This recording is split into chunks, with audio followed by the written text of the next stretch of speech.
Hello everybody, welcome back to this channel, and if you're new here, we talk about all things fandom on this channel, and we talk about it in a positive way. And if that's something that appeals to you, you've come to the right place. We're so happy to have you here, and today we have to talk about the Black Phone 2 because the second trailer has dropped and it's quite interesting, and a lot of people have this theory. So we're going to break down what people are actually saying, and I'm going to give you my thoughts on it. So this isn't going to be me breaking down the trailer in this video because while there is a lot more footage, it's not really footage that would serve me breaking it down for you. Basically, it's more of the same that we've gotten. It's more of a scene of the character of Gwen telling Finney that she's having a dream. And her dream in this is sort of telling because she's seeing this camp. She's seeing bad things happening. And she basically tells them they have to go there. Now, of course, we get to the phone scene with him looking at the phone booth. The phone is out of order, etc., etc., etc. We've seen all of this in the first trailer. Now, what makes this different is that a lot of people were saying during the course of the first trailer that this gives kind of Freddy Krueger vibes, and it does. However, I no longer think that that's the case. That is what people are saying, though, and I entirely get it. There's a number of lines and moments where people are saying things or doing things to hint that a lot of this is a dream. And I have no doubt that some of it is a dream.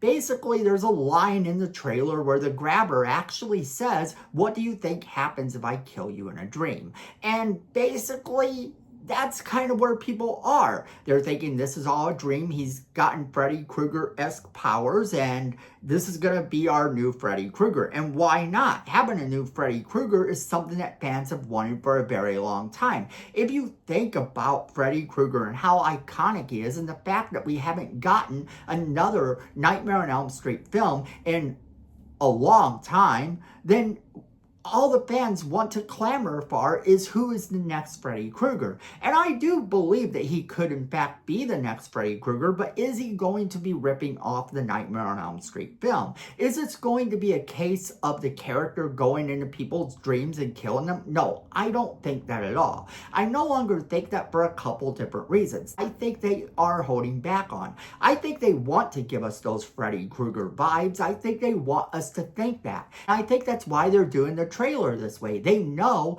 that if they can give off those Freddy Krueger vibes, that people are going to want to go and see the movie, who are sort of nostalgic and really want that next Freddy Krueger. And I am one of those people. I, for one, am going to be one of those people that will fall into that category and go and see this movie simply because the commercial makes his powers look sort of like Freddy Krueger.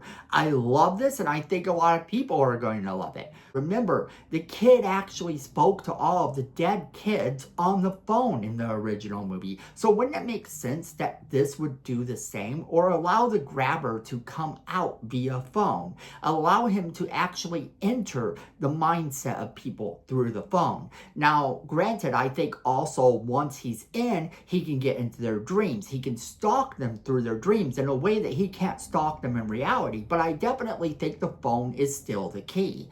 I think that this gives more of a 976 Evil vibe to me than it does Nightmare on Elm Street, which coincidentally 976 Evil was directed by none other than Freddy Krueger himself, Robert Englund. If you haven't seen that movie, you need to check it out. But basically, here's the thing. It's about an evil phone, and this movie is about an evil phone. It's still called Black Phone 2. It's not called The Grabber's Dream Adventures. So I don't think that this whole dream thing is going to be a big part of it. Now, there is one part where he directly talks to one of the characters and says, "What would happen if I killed you in your dream?" So yes, that is probably a dream. And it is probably because he has become such a legend that people are calling this number. That's what I want to believe. Now, it could actually be that this is a camp he went to. It's completely haunted and she's dreaming of this because the phone there is equally as haunted as the phone in the grabber's basement. See, that's the whole thing here. I think the phone is still the key. But ultimately, I think that the way they're going, they could actually spin this entire franchise in a new direction. They could make it so that the actual legend of the black phone becomes that you call the grabber. And when you call the grabber or you call the ghosts that got murdered by the grabber, all of a sudden that brings him into your world. That could bring him in a way where he could not just terrorize your nightmares, but also terrorize your living hours as well. Now, the difference is that he asks the question, what would happen if you were dead in your dream? What would happen if I killed you in your dream? And I think there's some relevancy there. I think that he is asking this question in there for a reason. Like, let's find out. But I don't think that anything would happen to these kids if they do die in the dream.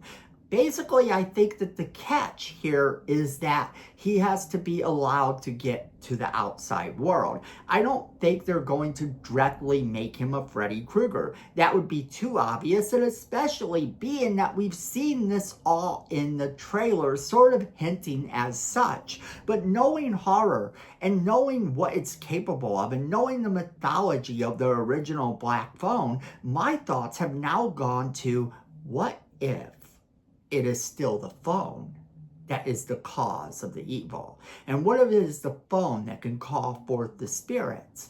And he's talking about dreams and he's talking about nightmares simply because being dead is like a long sleep.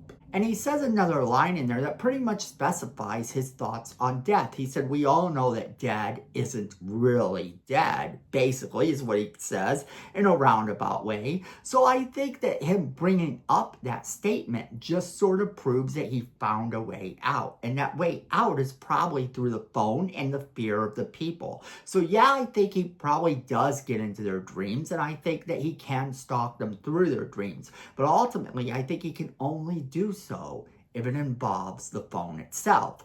I think that that's the way we're going, and that would be really, really cool, because then you have a narrative. You have a way to get him in. Whether he's stalking you through your dreams, which it looks like he does at one point, or whether he is out in the open. Like, it looks like he is out in the open in some of this movie. Now, I could be wrong. It could all be dreams that we're seeing him in. But actually, I think that he has found a way to sort of come back into the mindset of those who are afraid of him. I don't think that they necessarily have to be asleep. And I don't think that that's how this movie is going to go in the end. Yes, it looks a lot like that, but that's not where I think they're going. My new theory is that it has to work only when the phone is involved. And whatever happens after that is ultimately open to the person. That person could be more in tune with seeing spirits or ghosts, and then he might be able to present himself as a physical form. But that's my thoughts on it so far. That's what I think, but I want to know what you guys are thinking about this. Have you seen this new trailer? What are your vibes from it? Do you feel like they are turning him into a direct Freddy Krueger reference? Or do you think that the original lore is going to somehow continue to play a part in it, and the Black Phone will continue to be the only means by which to make all the bad things happen? I want to hear from each and every one of you, so make sure you're leaving me that comment in the comment box below. Make sure you share this video with all of your friends. They're going to want to be a part of this conversation as well. Then don't forget to hit that like button. It's free. It helps the channel. But more importantly, if you're liking positive comments and positive talk about your fandoms, you're going to want to tell YouTube that to help the algorithm to give you the type of news that you want, not the negative news that oftentimes you find in the feed. If you tell them you like positive channels bringing you positive views about the fandoms that you love, then that's what they're going to present to you. So hit that like button, and then you're going to want to hit that subscribe button if you're enjoying my channel. And then while you're down there, there is the notification bell right next to that, and you'll want to hit that as well so you never miss a single video we do. Because friends, at the end of the day, I know it and you know it. Fandom is family.